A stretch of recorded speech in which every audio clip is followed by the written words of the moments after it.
They say hate is just love that lost its way. But for the Duke of Blackwood, it was cold, hard business. He married her on a Tuesday, and by Wednesday morning, he had thrown her into the London mud with nothing but the clothes on her back. He thought she was a liar. He thought she was a thief.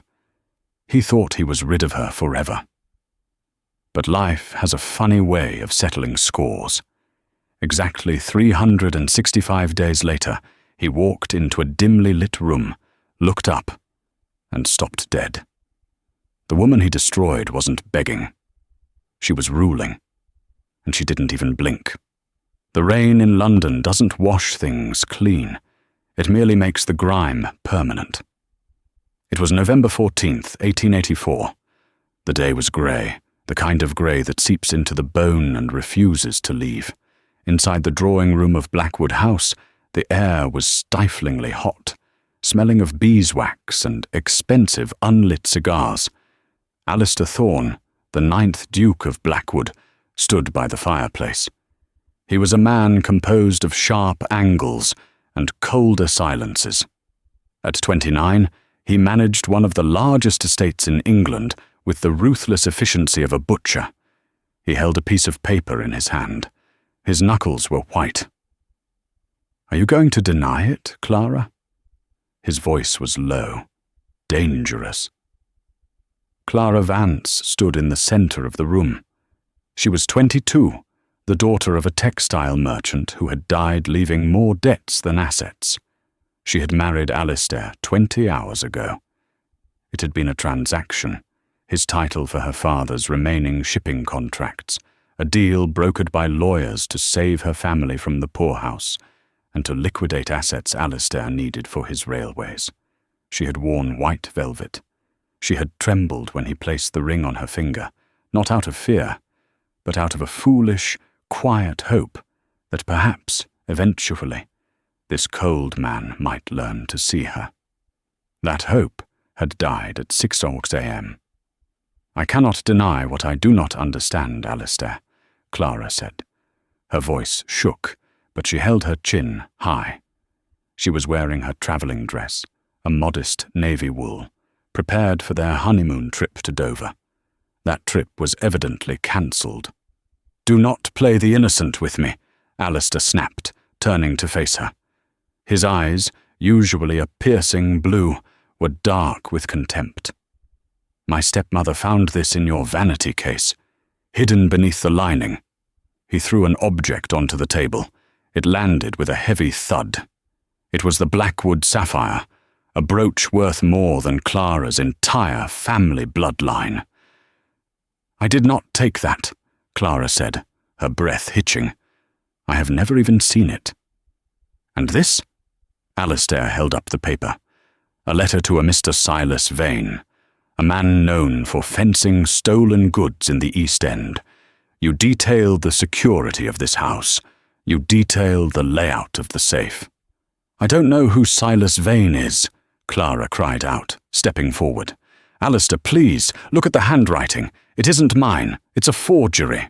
It is signed with your name. Anyone can write a name." The heavy oak doors creaked open.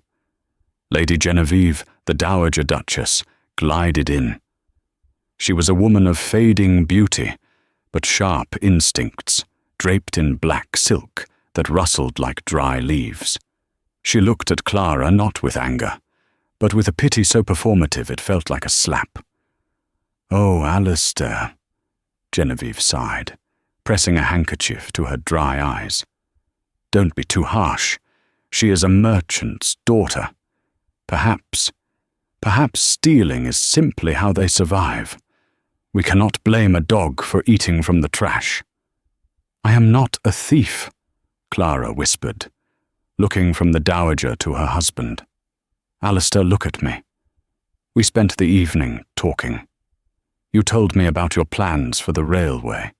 You said you admired my mind for numbers. Do you think I would betray you for a stone?" Alistair looked at her.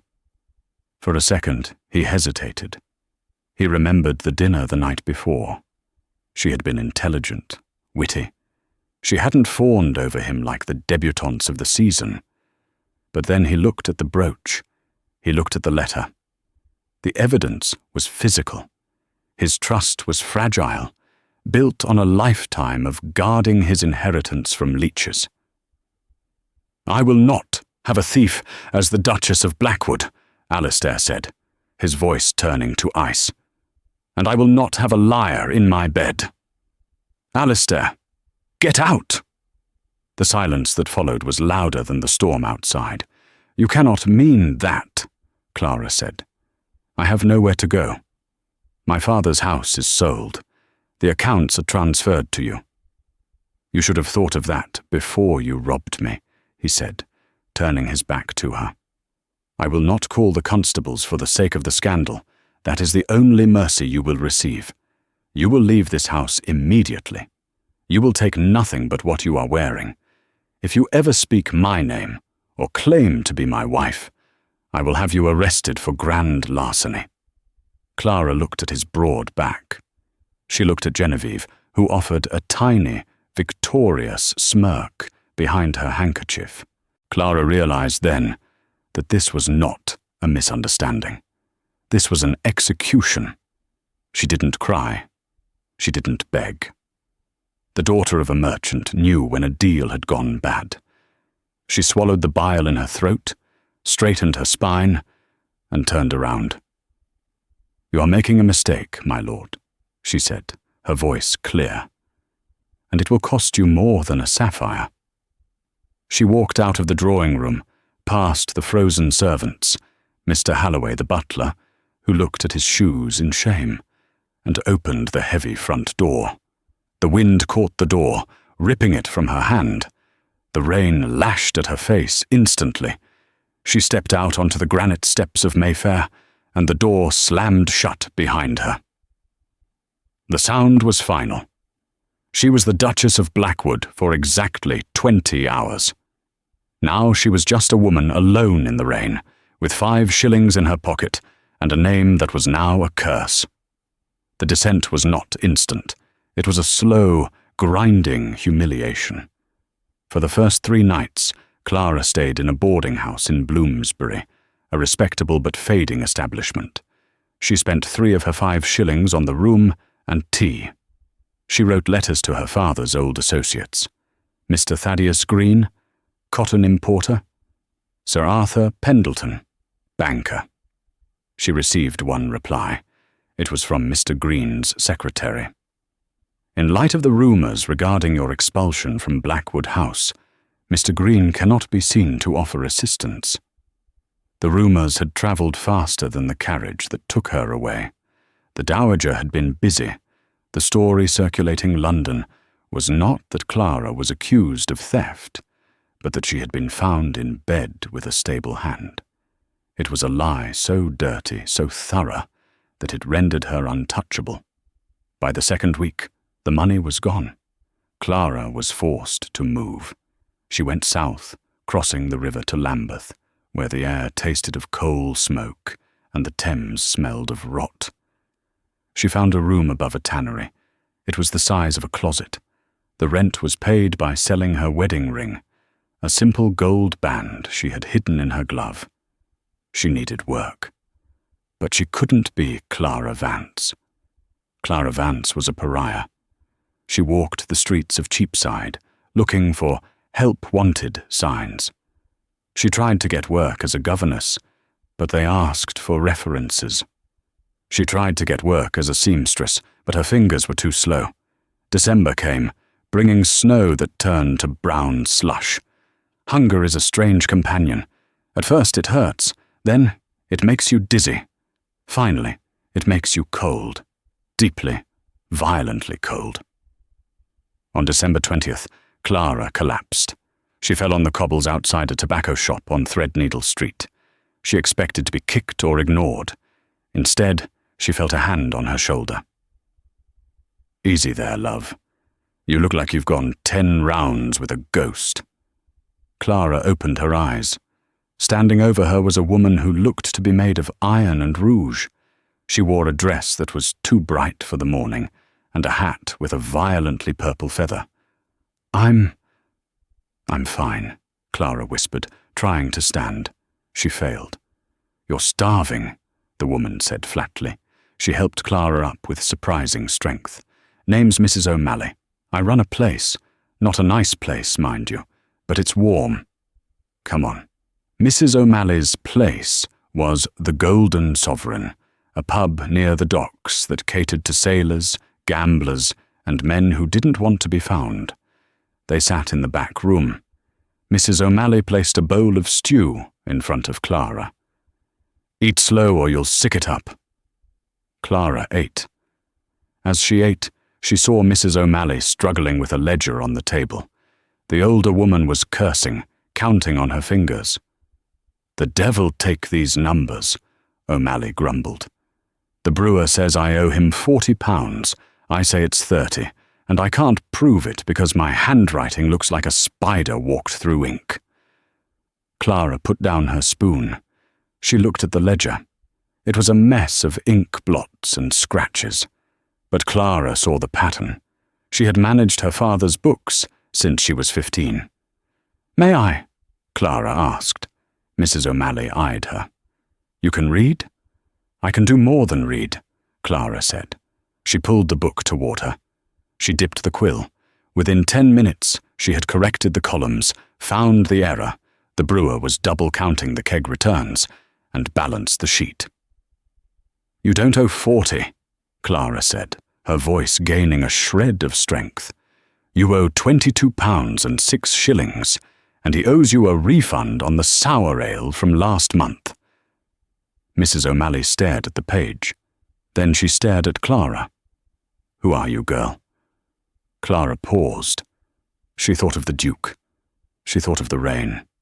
She thought of the girl who had cried in the drawing room. That girl was dead. She had died in the snow on Threadneedle Street.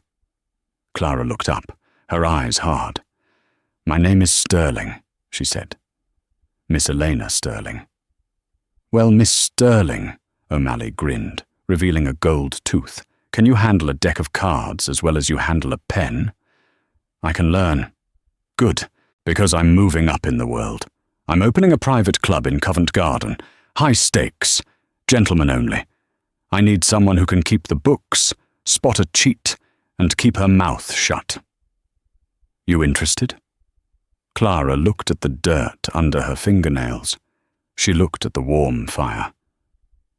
I'm interested, she said. It's dangerous, O'Malley warned. These men, they're powerful. Lords, some of them.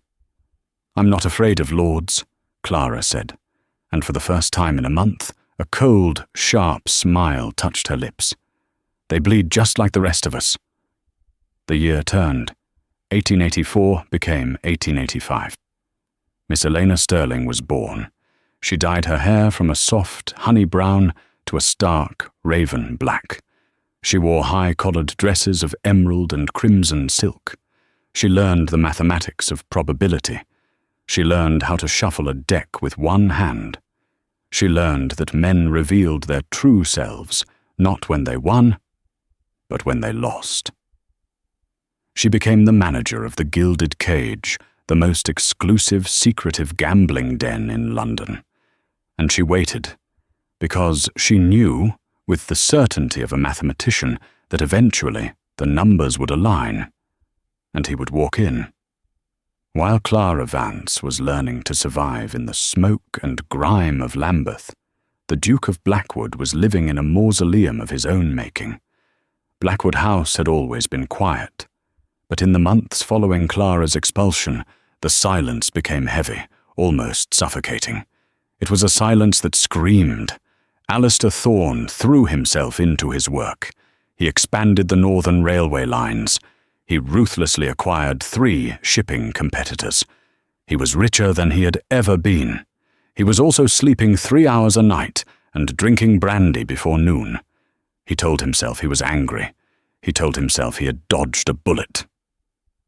She was a thief, he would think, staring into the fire in his study. She was a liar. But the ghost of her lingered. He found himself looking at the chair where she had sat during their one and only dinner. He remembered her voice. Not the pleading tone of the morning she left, but the confident, low timbre she used when discussing politics the night before. She had been formidable.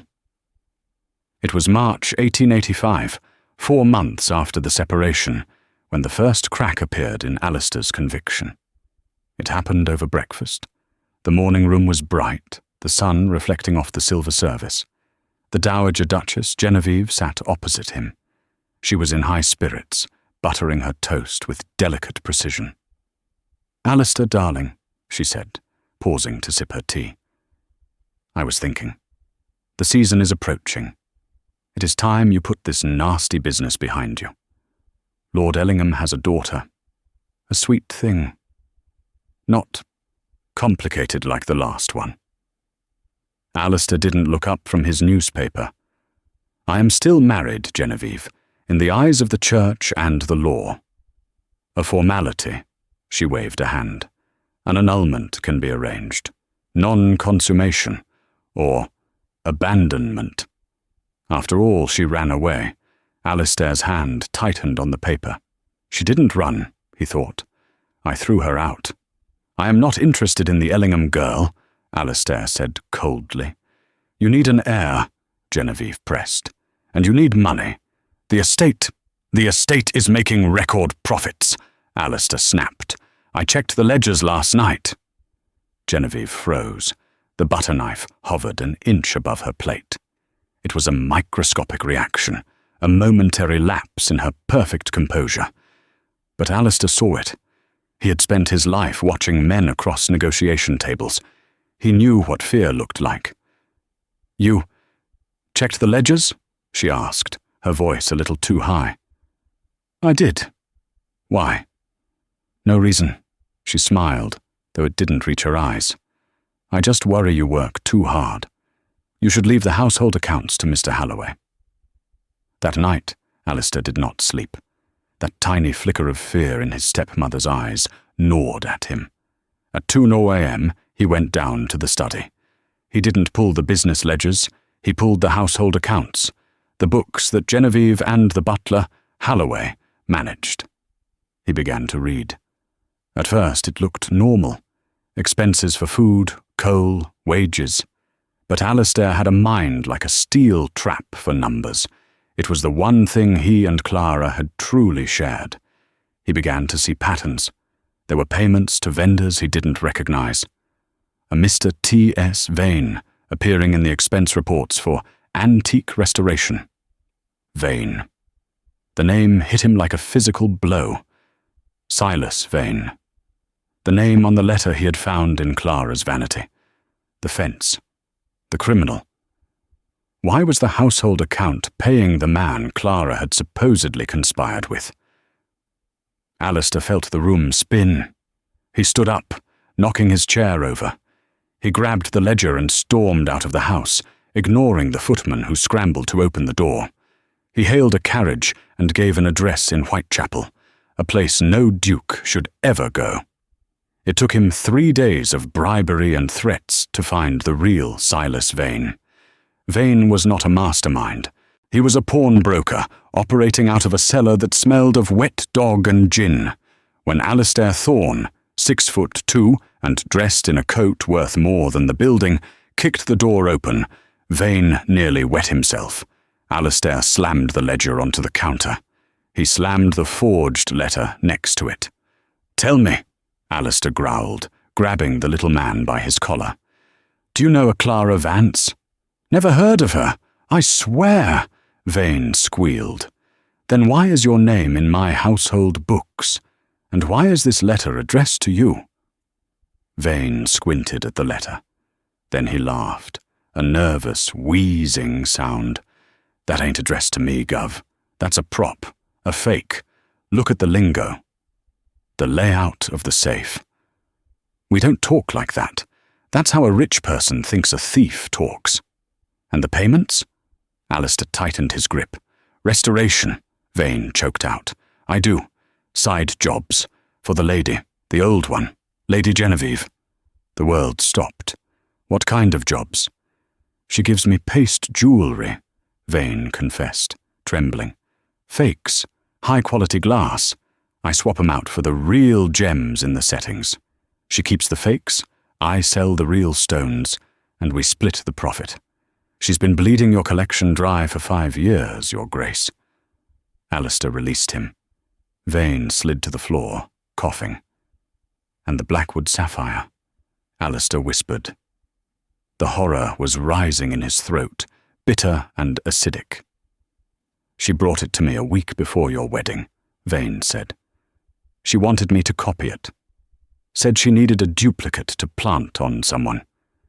Said she needed to get rid of a problem." Alistair walked out of the cellar. He vomited in the gutter outside. It wasn't just a misunderstanding. It was a setup, a methodical, cold-blooded dismantling of an innocent woman's life, orchestrated by the woman who had raised him, all to protect her own embezzlement. And he had held the executioner's axe. He returned to Blackwood House in a fury that terrified the staff. He confronted Genevieve in the drawing room, the same room where he had condemned Clara. He threw the confession he had forced Vane to sign onto her lap. Genevieve didn't cry. She didn't beg. She simply looked at it and sighed, as if bored. "She was a nobody, Alistair," Genevieve said, smoothing her skirts. "She would have checked the books eventually. She was a merchant's daughter. She knows numbers. I couldn't risk her finding out. It was her or me." "You destroyed her," Alistair said, his voice breaking. "You threw her into the street." "I saved you from a boring marriage," she countered. "Don't be dramatic. She's probably back with her father, or working in a shop." "Get out," Alistair said. The echo of the words he had spoken to Clara haunted him. "Go to the Dower House in Cornwall. If you ever return to London, if you ever speak to the press, I will publish this confession and see you hang." Genevieve left the next morning, but her departure brought no peace. The house was purged, but the stain remained. Alistair hired the best private investigators in London, the Pinkertons, the Bow Street runners. He gave them Clara's description. He gave them unlimited funds. "Find her," he ordered. "Tell her I know. Tell her I am on my knees." Days turned into weeks, weeks into months. The reports came back, one by one. No trace at her father's old residence. No record of employment. A woman matching her description was seen begging in Cheapside in December, but she vanished during the snowstorm. One investigator, a grim man named Inspector Reed, sat across from Alistair in late October. "Your Grace," Reed said gently. "The winter last year, it was brutal. A woman alone, with no money, no coat. The mortality rate was very high." "Stop," Alistair said. He was staring out the window at the rain.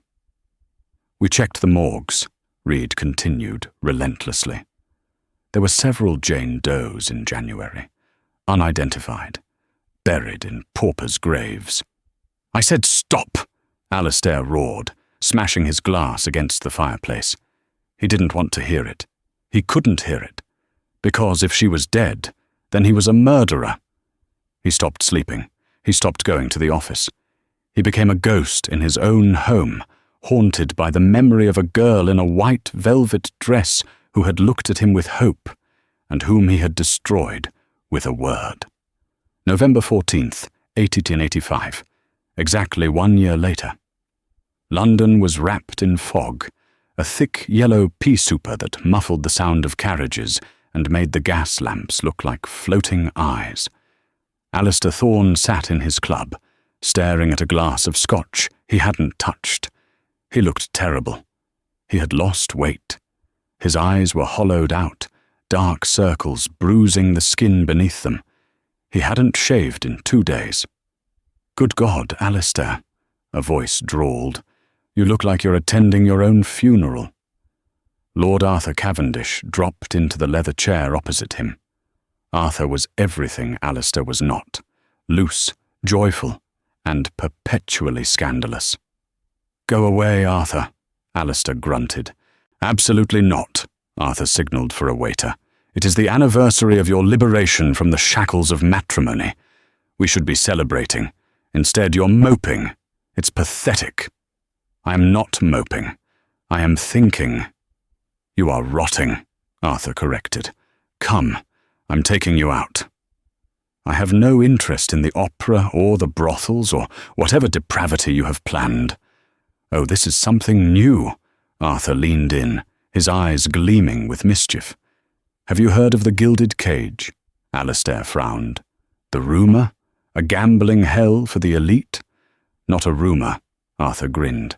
It's real. Hidden behind a tailor shop in Covent Garden. Invite only. £10,000 buy-in. And the woman who runs it. Alistair, they say she's a witch, or a siren. They say she never loses. I don't gamble. You don't do anything anymore. Arthur stood up and yanked Alistair's arm. Come on, lose a few £1,000s. Feel something. If you don't come, I'll tell everyone you've joined the priesthood. Alistair went, mostly to make Arthur stop talking. They took a hansom cab to Covent Garden.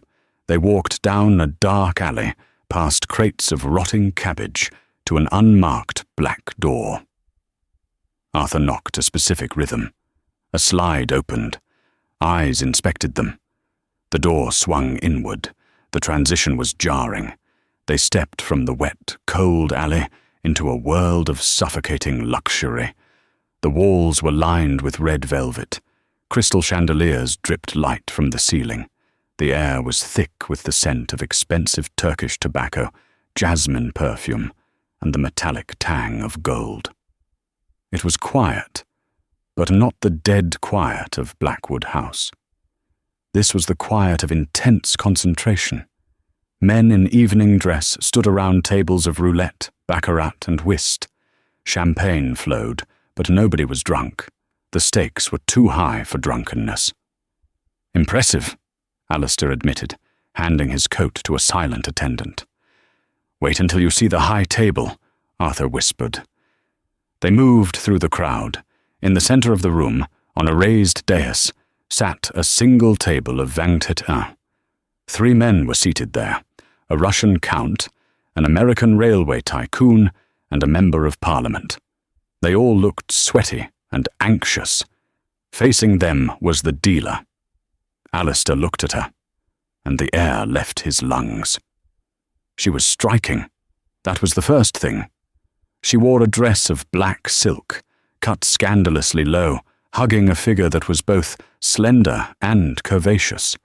Her skin was pale as alabaster, contrasting sharply with hair that was dyed a midnight, unnatural black and piled high on her head, pinned with diamond combs. She wore a mask, a half-mask of black lace that covered her eyes, leaving only her mouth and jaw visible. Her lips were painted a blood red. That's her, Arthur whispered. They call her Madame Sterling. Alistair stared. There was something familiar. Not the hair, not the dress. Those were strangers' clothes, but the way she held herself, the posture, the absolute stillness of her shoulders. Card, the Russian count grunted. The woman moved, her hand extended, flipping a card with a fluid, hypnotic grace. Her hands. Alistair felt a shockwave travel up his spine. He knew those hands. He had held them for exactly 3 minutes at the altar. He had seen them trembling as they held a teacup. He had seen them clutching a skirt in despair. There was a tiny crescent-shaped scar on the side of her left thumb, a childhood accident with a sewing needle. She had told him about it during their dinner. As she dealt the card, the light caught her hand. The scar was there. Alistair froze. The noise of the room faded into a buzzing white noise. The heat, the smell, Arthur's chatter. It all vanished. It was her. It was Clara. She wasn't dead. She wasn't begging in the snow. She was here, ruling over a kingdom of vice, dripping in diamonds that were likely real. Alistair, "You look like you've seen a ghost," Arthur said. "I have," Alistair whispered. He walked toward the table. He moved like a man in a trance. He didn't realize he was pushing people aside until he reached the dais. The American tycoon folded. "I'm out. She's the devil's own luck." "There is an open seat," Alistair said. His voice sounded raspy, foreign to his own ears. The woman didn't look up. She was gathering the cards. "The buy-in is £10,000, sir, and we do not accept credit." Her voice, it was lower, huskier, stripped of all its softness, but it was her. "I have the money," Alistair said. He reached into his jacket and threw a bank draft onto the green baize. It was for £50,000. The entire room went silent. 50,000 was a fortune. It was an estate. The woman paused. Her hands stopped moving. Slowly, agonizingly slowly, she lifted her head. Behind the black lace mask, her eyes met his. Alistair expected fear. He expected her to gasp, to faint, to scream. He expected the Clara who had pleaded for her life in his drawing room, but the eyes that met his were not Clara's. They were hard, flat, and cold as the North Sea. There was no recognition, no shock, only a bored, predatory amusement. She looked at him, not as a husband, not as the man who ruined her, but as a mark, a sheep to be sheared. "Welcome to the gilded cage, my lord," she said, and her red lips curved into a smile that was sharp enough to cut glass. "I hope you are prepared to lose." Alistair couldn't breathe. He couldn't speak. He just stood there, frozen, drowning in the gaze of the wife he had killed, who had somehow returned as his judge, jury, and executioner. "Deal," he managed to choke out. Clara Vance, now Elena Sterling, shuffled the deck. The sound was like the cocking of a gun. "As you wish," she purred. The game began. The atmosphere in the gilded cage shifted. It was no longer a gambling hall. It was an arena. The ambient chatter died down, replaced by a hush so profound one could hear the gas hissing in the lamps overhead. The other tables emptied. The roulette wheel slowed to a halt. Every eye in the room, lords, MPs, railway magnates and scoundrels, was fixed on the dais, where the Duke of Blackwood sat across from the woman in the black mask. Alistair Thorne stared at the woman. He was dissecting her, looking for the girl who used to blush when he complimented her embroidery. He found nothing. "Card?" Elena Sterling asked. Her voice was a flat line. "I know who you are," Alistair said. His voice was low, meant only for her, though the silence of the room carried it like a shout. "I am the house," she replied, her fingers dancing over the deck. "And the house is waiting for your bet." Alistair shoved a stack of chips forward. 5,000. She dealt. A king for him, a 7 for herself. "Another," Alistair said, not looking at his cards. He was looking at her neck, looking for the pulse point. It was steady. She dealt him a queen. 20. A winning hand. "Stand," he said. She flipped her hidden card. A jack. 17, she drew. A 5. Bust. "The player wins," she said, pushing chips toward him with a rake. She didn't even look at the money. "Care to press your luck?" "I'm not here for the money," Alistair said, leaning forward. The smell of her perfume, jasmine, and something sharper, like gunpowder, filled his senses. It was not the lavender water Clara used to wear. "I want to talk. I am paid to deal, Your Grace, not to converse. If you wish to talk, hire a priest. If you wish to play, place your bet." Alistair grit his teeth. He shoved £10,000 into the centre. The crowd gasped. "Tell me," Alistair said, his eyes boring into the lace mask. "How does a merchant's daughter become the Queen of Covent Garden in a year?" Elena paused. For a fraction of a second, Her hand hovered over the deck. "She dies," Elena said softly, "and someone else crawls out of her grave." She dealt. The game became a slaughter, but not in the way the room expected. Alistair was a brilliant mathematician, a man who understood probability better than anyone in London. But he played like a madman. He bet on terrible hands. He doubled down on nothing. He was bleeding money, thousands of pounds disappearing across the green bays, all in a desperate attempt to provoke a reaction. He wanted her to stop him. He wanted her to show pity. Clara had been incapable of cruelty. If this was Clara, she would stop him from ruining himself.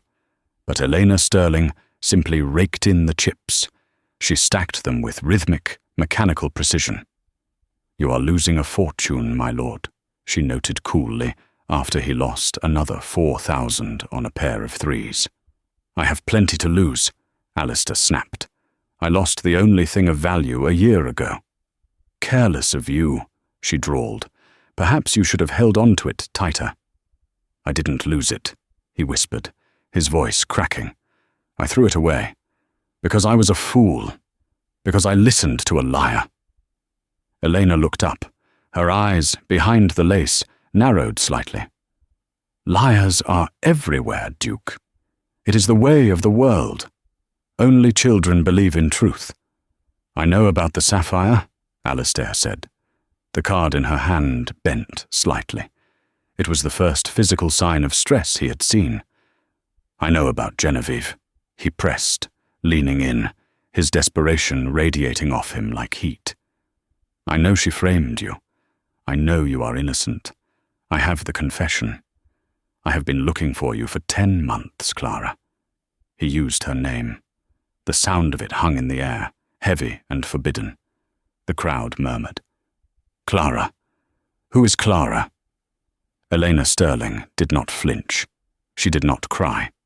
She slowly finished the shuffle, placed the deck down, and folded her hands on the table. "You are mistaken," she said, her voice raising in volume, addressing the room as much as him. "There is no Clara here. Clara Vance was a weak, foolish girl who believed in fairy tales. She died of hypothermia in an alleyway in Lambeth last winter." Alistair recoiled as if she had slapped him. "I," she continued, her voice turning to steel, "am Elena Sterling, and you are boring me, Your Grace." She looked at the pit boss, a hulking man with a scar across his nose. "The gentleman is finished. Cash him out." "I am not finished." Alistair slammed his hand on the table. "I am your husband." The silence that followed was absolute. Even the smoke seemed to hang suspended in the air. Elena stood up. She was tall, imposing, a dark goddess of vengeance. She looked down at him with an expression of profound, withering pity. "My husband," she laughed, a dry, humorless sound. "My husband cast me out into a storm with 5 shillings and a threat of prison. My husband watched me walk into the rain and went back to his brandy. You are not a husband, Alistair Thorne. You are just a man who made a bad bet." She turned to the crowd. "The bank is closed for the evening. Gentlemen, you don't have to go home, but you cannot stay here." She turned on her heel and walked toward the heavy velvet curtains behind the dais. "Clara!" Alistair shouted, scrambling over the table, scattering chips and cards onto the floor. 2 large guards stepped in his path. Alistair, fueled by a year of guilt and rage, swung a fist. He connected with a jaw, but a second guard grabbed his arms. "Let me go!" he roared, struggling. "She is my wife!" "Let him through!" Elena's voice came from the shadows of the curtain. The guards hesitated, then released him. Alistair straightened his jacket, breathing hard. He looked at the dark corridor where she had vanished. He followed her. The corridor led to a heavy oak door. Alistair pushed it open.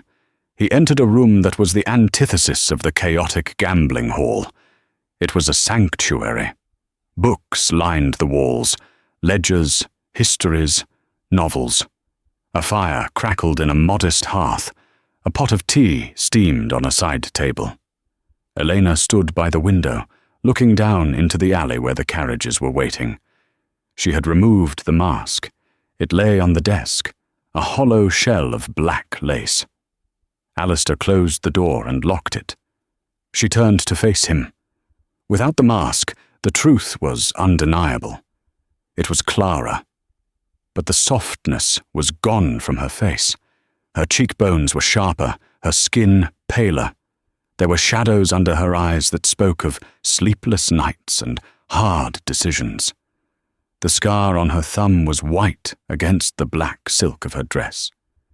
"You look terrible, Alistair," she said quietly. "I haven't slept properly in a year," he admitted. He took a step toward her, then stopped. The distance between them felt like miles. "Clara, please." "Elena," she corrected. "I meant what I said. Clara is gone." "She can't be gone," he pleaded. "She is standing right in front of me. I am so sorry. There are no words for how sorry I am." Genevieve admitted everything. "She has been banished. The family name is cleared. You can come home." Eleanor walked to her desk and sat down. She picked up a cigarette, a shocking habit for a lady, and lit it. She inhaled deeply, blowing a stream of blue smoke toward the ceiling. "Home?" she asked. "You mean the house where I was accused of being a thief? The house where the servants looked at me with pity and the master looked at me with disgust? I was deceived. You were willing to be deceived." Her voice snapped like a whip. She stood up again, her composure cracking just enough to reveal the magma beneath. "You didn't ask for proof. You didn't give me a trial. You looked at a piece of paper and a piece of glass, and you decided I was trash. I was trying to protect the family." "You were protecting your pride," she shouted. "Do you know what happened to me, Alistair? After the door closed?" Alistair swallowed. The investigator said." "Investigator?" She laughed bitterly. "You hired a man to find a ghost. Let me tell you the reality. I walked for 6 hours. I slept in a doorway on Fleet Street. A man tried to grab me. I had to bite his hand to get away. I sold my wedding ring for 3 weeks of rent in a room that had rats the size of cats. And when the money ran out, I starved." Alistair squeezed his eyes shut. "Don't." "No, you will listen," she commanded, walking around the desk. She stopped inches from him. "You will hear every detail. I ate bread that was green with mold. I shivered until my teeth cracked. And when I collapsed in the snow, I prayed for death. I didn't pray for you to save me, Alistair. I prayed for God to take the pain away. That is what you did to me." Alistair dropped to his knees. The proud Duke of Blackwood, who bowed to no one but the Queen, fell to the floor and buried his face in his hands. "Kill me," he whispered. "If it will balance the scales, take a gun and kill me. I deserve it." Eleanor looked down at the top of his head. Her hand twitched. For a moment, the old Clara, the girl who had loved him, wanted to reach out and touch his hair, wanted to comfort him. But Elena Sterling killed that impulse. Comfort was a luxury she could no longer afford. "Get up," she said coldly. Alistair looked up, his eyes wet. "Clara, get up." He stood, unsteady. "I don't want your life, Alistair. It's of no use to me," she said, walking back to the window. "And I don't want your apology. It's cheap. It costs you nothing but breath." "Then what do you want?" "Anything. I possess half of Derbyshire. I have accounts in Switzerland. Name the price."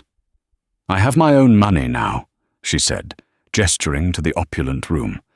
"I made more tonight than your estate yields in a month. I don't need your protection."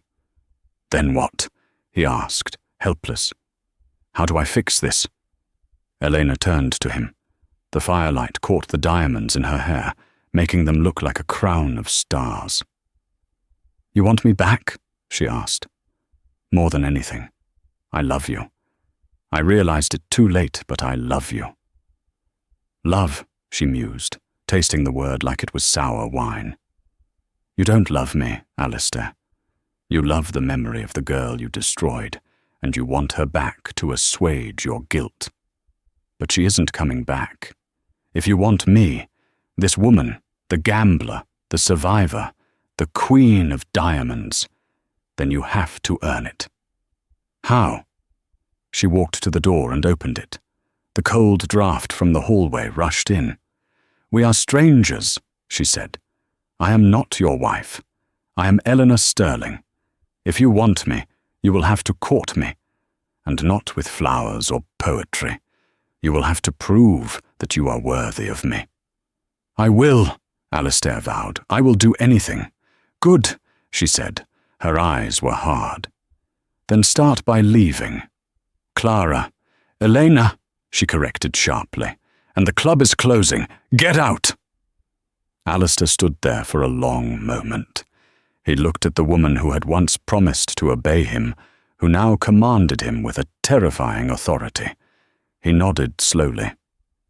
"Good night, Miss Sterling." "Good night, Your Grace." He walked out into the hallway. Elena watched him go.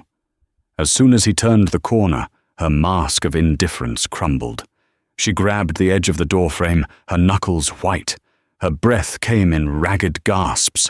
She wanted to run after him. She wanted to scream at him. She wanted to kiss him.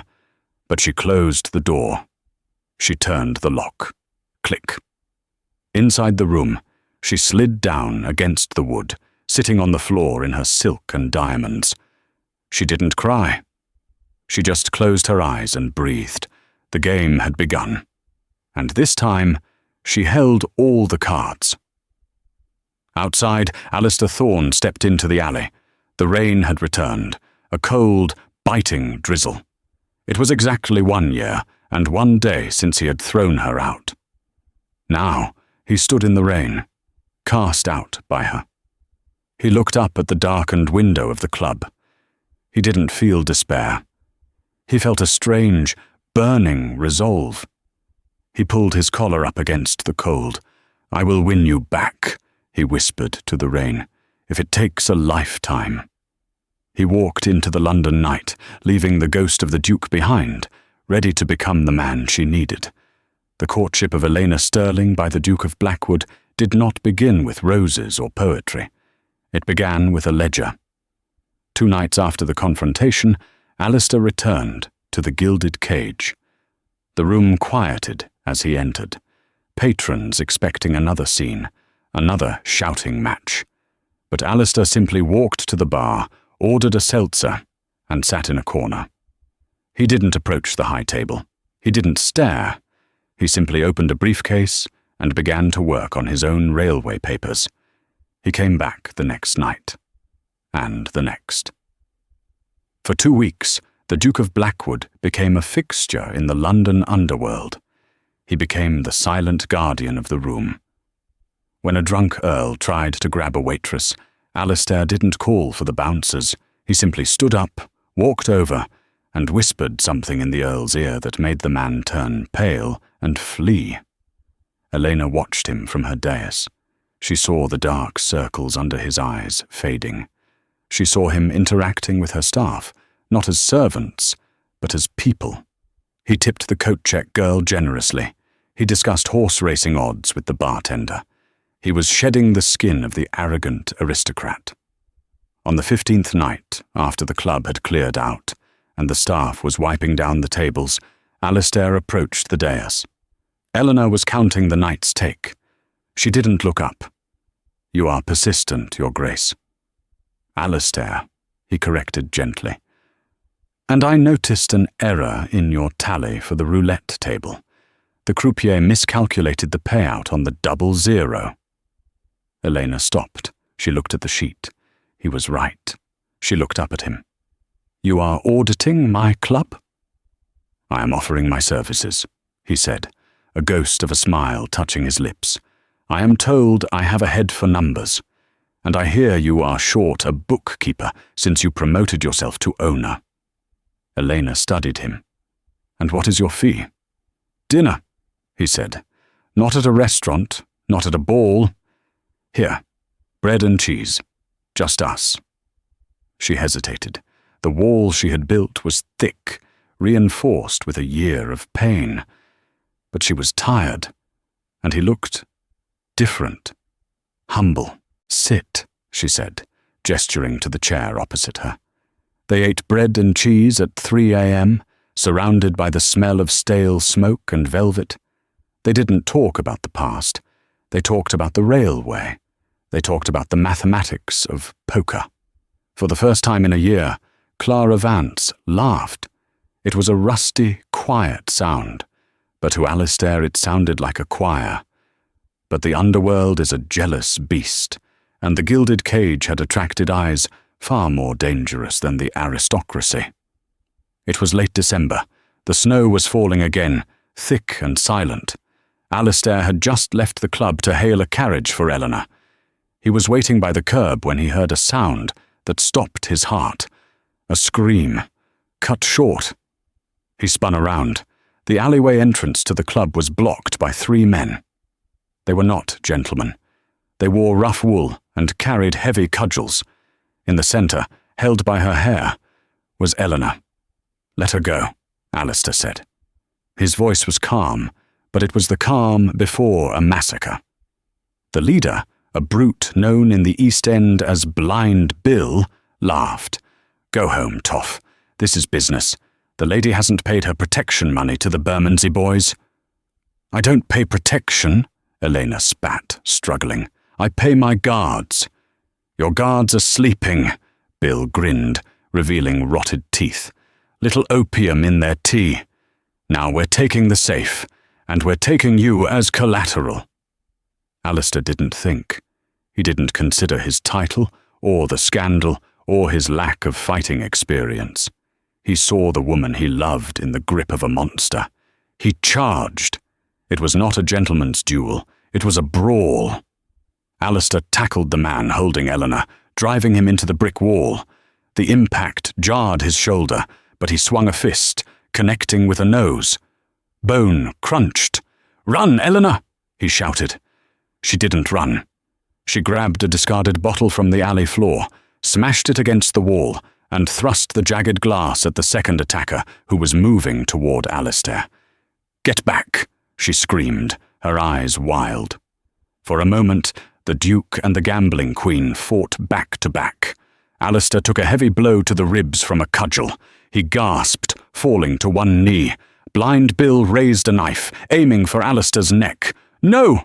Elena threw herself over Alistair, but the blow didn't land. A gunshot rang out. Bill froze, looking at the smoking pistol in Alistair's hand, a small derringer he had started carrying the week before. "I said," Alistair wheezed, blood dripping from a cut on his forehead. "Let her go." The thugs scrambled, dragging their wounded leader away into the dark snow. Silence returned to the alley. Alistair dropped the gun. He tried to stand, but his legs gave way. Elena caught him. They collapsed together onto the wet cobblestones. "You idiot!" she was crying now, the tears streaking through her makeup. "You stupid, noble idiot. You could have been killed." "I couldn't lose you again," Alistair whispered, wincing as he touched his ribs. "I'd rather die." Elena looked at his face, bruised, bloody and open. The mask was gone. The Duke was gone. There was only the man. She kissed him. It tasted of iron and rain. It was a kiss of forgiveness, of terror, and of absolute possession. "I've got you," she sobbed against his chest. "I've got you, Alistair." The recovery took weeks. Alistair refused to go to a hospital or back to Blackwood House. He insisted on being taken to Elena's apartment, above the club. For a month, the roles were reversed. Elena tended to him. She changed his bandages. She fed him soup. She read to him while he slept. In the quiet hours of the morning, the truth was finally spoken. "I was afraid," Alistair admitted one night, staring at the ceiling. "When I married you, I was afraid of loving you. My father was a weak man who was destroyed by his love for my mother. I thought if I kept you at a distance, I would be safe. When Genevieve produced that evidence, I wanted to believe it, because it was easier to hate you than to admit I was terrified of how much I needed you." Elena took his hand. Her scar brushed against his palm. "I am not Clara anymore, Alistair," she said softly. "Clara would have forgiven you instantly. Clara was gentle. I am Elena. I am hard. I am cynical. I will argue with you. I will not obey you. I don't want obedience." Alistair turned to her, his blue eyes fierce. "I want a partner. I want the woman who built an empire out of nothing. I want the Queen of Diamonds." "Then you have her," she whispered. April 1886. The ballroom of Blackwood House was open for the first time in 2 years. The cream of London society was there. The gossip was feverish. Everyone knew the rumours, that the Duke had been living in a gambling den, that he had lost his mind, that he was bringing a fallen woman home. When the doors opened, the room went silent. Alistair Thorne stood at the top of the stairs. He looked healthier than he had in years, his shoulders broad, his gaze steady. On his arm was a woman. She wore a gown of deep crimson velvet, shocking against the sea of pastel debutantes. Around her neck was the Blackwood sapphire, the very stone she had been accused of stealing. She held her head high. Her gaze dared anyone to speak. "Ladies and gentlemen," Alistair's voice rang out, clear and proud. "May I present my wife, the Duchess of Blackwood." There was a ripple of shock. A few older ladies gasped, but as they walked down the stairs, Alistair looked at her with such undisguised adoration, with such absolute reverence, that the sneers died in their throats. They didn't see a thief. They didn't see a victim. They saw a queen. Elena squeezed his arm. "They are staring," she murmured. "Let them stare," Alistair replied, pulling her closer. "They are just wondering how a man like me got so lucky." They reached the floor and began to dance. It was a waltz. As they spun, the world blurred around them. The gossip, the lies, the pain of the past year, until there was nothing left but the music, and the two of them, finally, perfectly, in step. Clara Vance was dead, but the Duchess of Blackwood had just begun to reign. And that is how the Duke of Blackwood learned the hardest lesson of all. A title makes you a lord, but only love makes you a man. Clara Vance had to die so Elena Sterling could rise, and Alistair had to lose everything to realize what he actually held in his hands. It's a reminder that sometimes the worst thing that happens to us is actually the fire that forges us into who we are meant to be. And that true forgiveness isn't just about saying sorry. It's about changing who you are. If this story moved you, if you felt the cold of the London rain or the warmth of that final waltz, please take a second to hit that like button. It helps us share these stories with more dreamers like you. What do you think? Was Elena right to take him back, or should she have left him in the past? Let me know your thoughts in the comments below. I read every single one. And for more dramatic tales of love, betrayal, and redemption, make sure you subscribe and ring that bell. Until next time.